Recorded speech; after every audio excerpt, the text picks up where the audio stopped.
Hai semua, selamat datang ke YouTube channel saya.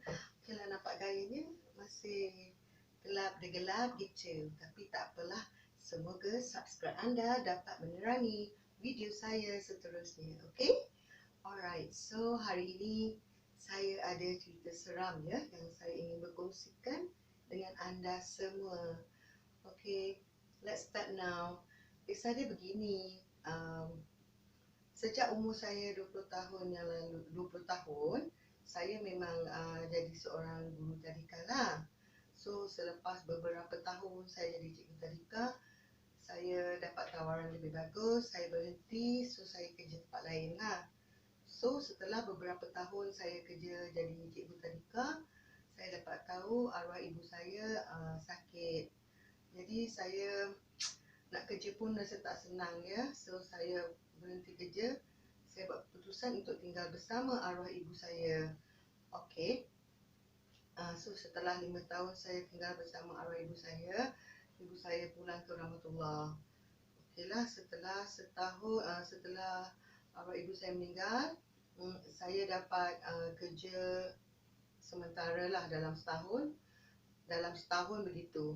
Setelah setahun, saya dapat tawaran pekerjaan iaitu di sebuah tadika. Ini 2 tahun yang lepas ya.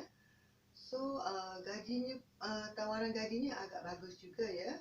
Dan saya gembiralah saya dapat tawaran jadi cikgu tadika semula. Okey, so lepas tu saya tak melengahkan masa, saya pun terus anytime start kerja.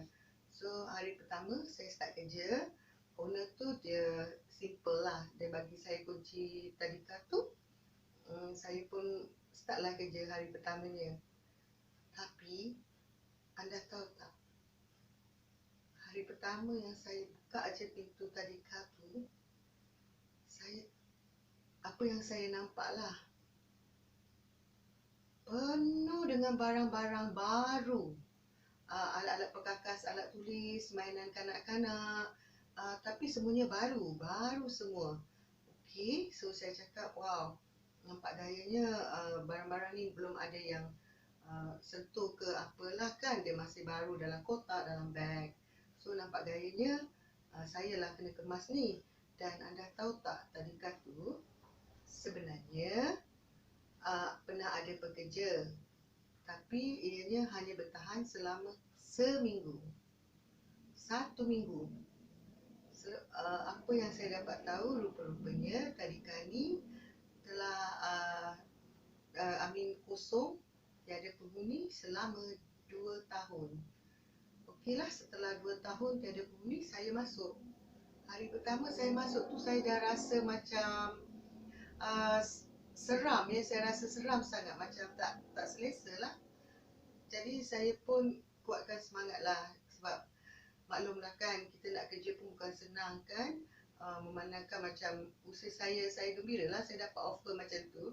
So nak tak nak saya pun gagahlah diri. Tapi perasaan takut tu ada ya. Lepas tu esoknya saya datang lagi kerja. Saya rasa seram lagi. Tapi tak apalah. Akhirnya saya buat keputusan, saya nak tinggal dekat situ. Memandangkan perjalanan dari tadika tu ke rumah saya agak jauh ya, 40 minit. So saya ambil keputusan ya, saya nak tinggal di tadika itu memandangkan kerja banyak. So saya pun tak nak berulang-alik, tak nak stres lah kan, jam semua. Tak apalah, saya tinggal sebab tadika tu pun cantik, besar kan. Okey, saya pun tinggal. Setelah dalam proses saya tinggal di situ, apa yang saya dapat tahu, tadika itu sebenarnya menanti keputusan dari pihak tertentu untuk mendapat kelulusan untuk beroperasi semula untuk terima kanak-kanak lah. So dalam pada proses tu, masa pun berjalan. Masa berjalan tanpa disedari, setelah setahun 3 bulan kita dapat tahu permohonan tentang tadika itu adalah gagal. So bila kita gagal, operasi tadika itu terpaksa dihentikan dan ditutup lah. So kita ada 5 bulan ya, 5 bulan lagi. Okey, apa yang saya nak ceritakan dengan anda di sini ialah setelah setahun 3 bulan saya tinggal di tadika itu berseorangan. Setelah saya penat mengemas rumah ya. Setahun 3 bulan tu. Lagi 5 bulan nak pindah kan. Saya sibuk mengemas. Pukul 6 saya keletihan, saya tertidurlah. Saya tertidur sampai pukul 7 petang.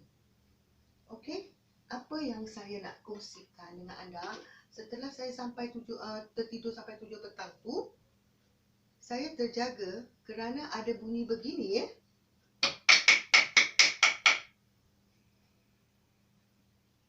Sebelah kiri telinga saya. Saya terus terbangunlah. Saya terbangun, saya tengok keliling macam betul-betul ada orang kejutkan saya. Saya terus bangun, saya tengok tingkap.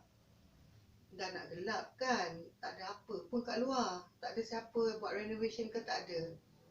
Tak apalah, saya gagahkan perasaan saya teruskan macam biasa je lah, saya buat macam biasa.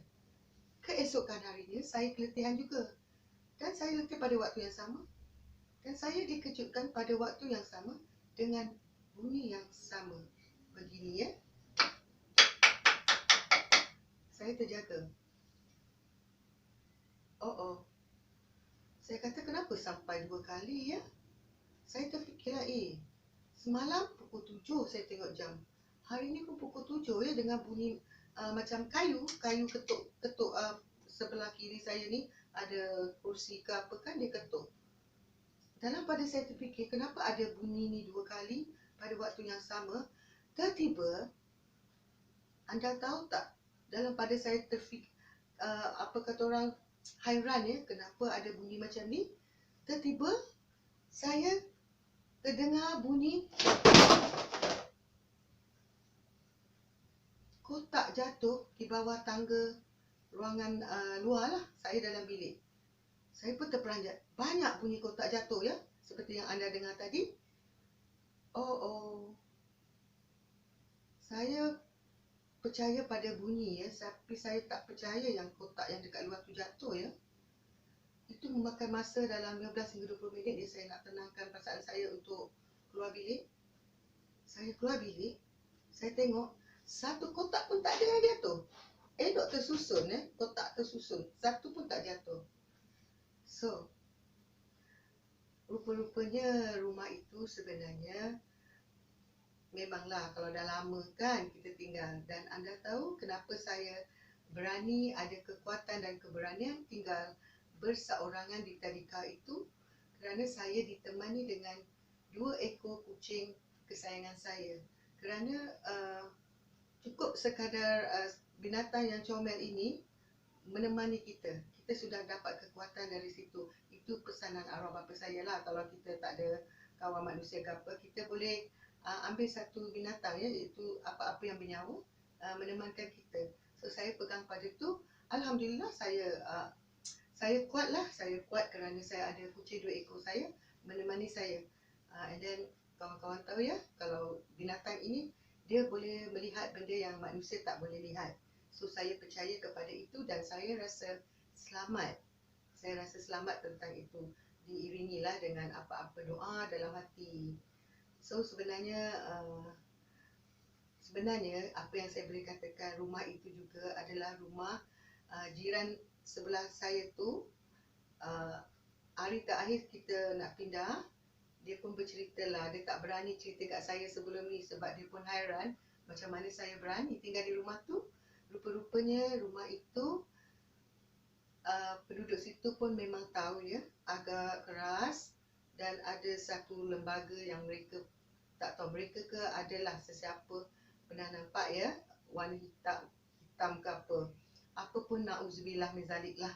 Saya bersyukur saya ada kekuatan itu, alhamdulillah. So saya rasa ini saja cerita saya pada ini. See you on my next video. Okay, bye.